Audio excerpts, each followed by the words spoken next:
ನಾನು ನಿಮ್ಮ ಪ್ರೀತಿಯ ಜನಸ್ನೇಹಿ ಯೋಗೇಶ್. ಮೊದಲನೇದಾಗಿ ಇವತ್ತು ಸ್ಟಾರ್ ಸಲೂನ್ ಅವರು ನಮ್ಮ ಒಂದು ಜನಸ್ನೇಹಿ ನಿರಾಶ್ರಿತರ ಆಶ್ರಮಕ್ಕೆ ಬಂದು ಇಲ್ಲಿರ್ತಕ್ಕಂಥ ಬರೋಬ್ಬರಿ 140 ಜನ ದೇವ್ರ ಮಕ್ಕಳಿದ್ದಾರೆ. ಸೊ ಎಲ್ರಿಗೂ ಕೂಡ ಉಚಿತವಾಗಿ ಹೇರ್ ಕಟ್ ಅನ್ನ ಮಾಡ್ತಾ ಇದ್ದಾರೆ ನಮ್ಮ ರಾಜು ಅಣ್ಣ ಅವರು. ನೋಡ್ಬೋದು ನೀವು ಇಲ್ಲಿ. ಸೊ ತುಂಬಾ ಖುಷಿ ಆಯ್ತು ರಾಜು ಅಣ್ಣ. ಯಾಕೆ ಇಲ್ಲಿ ಬರ್ಬೇಕನ್ನಿಸ್ತು ತಮ್ಗೆ? ಅಣ್ಣ, ಇವತ್ತು ನಮ್ಮ ದಲಿತ ಸಮಾಜದ ಸವಿತಾ ಮಹರ್ಷಿ ಜಯಂತ್ಯೋತ್ಸವ. ಸೊ ಅದ್ರ ಪ್ರಯತ್ನ ನಾವು ಒಂದು ಚಿಕ್ಕ ಸೇವೆ ಮಾಡೋಣ ಅಂತ ಅನಿಸ್ತು. ಸೊ ಅದಕ್ಕೋಸ್ಕರ ಅಣ್ಣನ ಕಾಂಟ್ಯಾಕ್ಟ್ ಮಾಡಿ ಇಲ್ಲಿ ಬಂದಿದ್ದೀವಿ. ಹೇಗೆ ಅನಿಸ್ತಾ ಇದೆ ನಮ್ಮ ಆಶ್ರಮ? ಖುಷಿ ಆಗ್ತಾ ಇದೆ.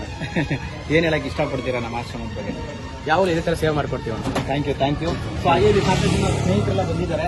ಸೊ ಎಲ್ಲರೂ ಕೂಡ ನೋಡ್ಬೋದು ಇದೆಲ್ಲ ದೇವ್ರ ಮಕ್ಕಳು ಯಾವ ತರ ಇದ್ದಾರೆ ಅಂದ್ಬಿಟ್ಟು. ಸೊ ಎಲ್ಲರೂ ಕೂಡ ಸೇವೆ ಮಾಡ್ತಾ ಇದ್ದಾರೆ.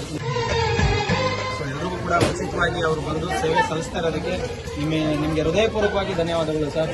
ದೇವ್ರು ಒಳ್ಳೇದು ಮಾಡಲಿ, ನಿಮ್ಗೆ ಆಯುಷ್ಯ ಆರೋಗ್ಯ ಕೊಡಲಿ, ಸುಖ ಶಾಂತಿ ಕೊಡಲಿ.